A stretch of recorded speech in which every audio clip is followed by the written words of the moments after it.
గుర్రం బలమైందా, సింహం బలమైందా?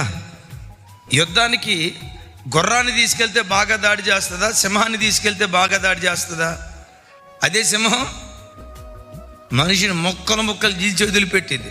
నేనంట అంత బలమైందే సింహం, అంత చీల్చే శక్తి కలిగిందే. సింహాన్ని ఎందుకు యుద్ధానికి తీసుకెళ్ళరా? యుద్ధానికి గుర్రాన్ని తీసుకెళ్తారా? ఎందుకు గుర్రాన్ని తీసుకెళ్తారో తెలుసా? సింహాన్ని ఎందుకు తీసుకెళ్తారో తెలుసా? ఒకవేళ దాన్ని తీసుకెళ్తే శత్రువుని చేల్చటం దేవుడు ఎరుగు. ఫిల్ ఇన్ ద బ్లాంక్స్, ఖాళీ పూర్తి చేయాలి. శత్రువుని చేల్చడం దేవుడు ఎరుగు, శత్రువుని చంపడం దేవుడు ఎరుగు. ఈయన్ని చేల్చకపోతే మేలు. సరే, గుర్రాన్ని అన్నట్లుగా గొలుసుతో ఇట్లా లాగే లెఫ్ట్ అని అన్నాం అనుకోండి, సింహం లెఫ్ట్కి తిరుగుతుందా?